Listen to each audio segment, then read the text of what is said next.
L'histoire que je vais te raconter s'est passée à Tahiti, une île entre le ciel et l'eau, au sud de l'océan Pacifique, sur une petite plage non loin de l'isthme de Tarapao.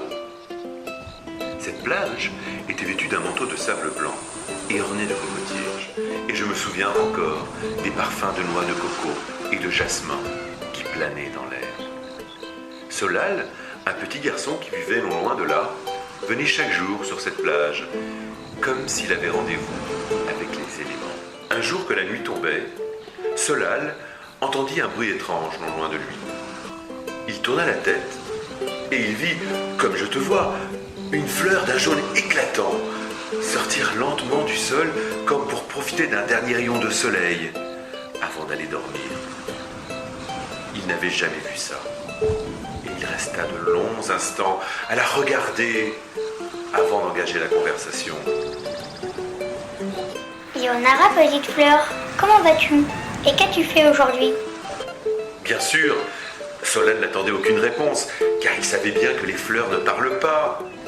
Mais cette fois, il entendit la fleur lui répondre, tout doucement.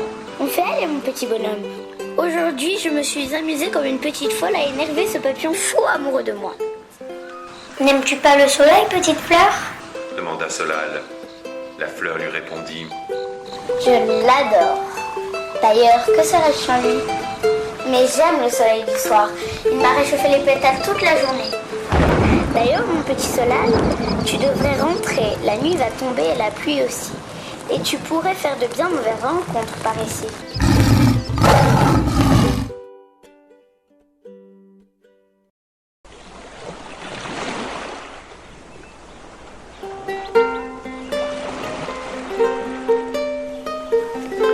Le lendemain matin, alors que le soleil se levait doucement à l'horizon, Solal était déjà là.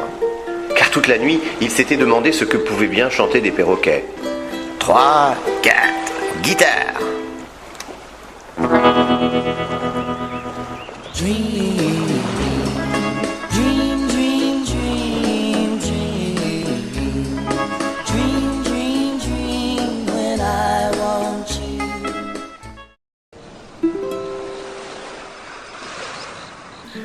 La nuit tombait quand Solal vit un poisson de toutes les couleurs sauter hors de l'eau. Cela n'aurait rien d'extraordinaire sur une plage si ce poisson n'avait pas engagé la conversation. Yaonara Solal, je m'appelle Tony la Dorade. Les humains m'appellent Dorade Royale, mais j'ai appris à me méfier des flatteurs, hein? Attends, je vais prendre l'air.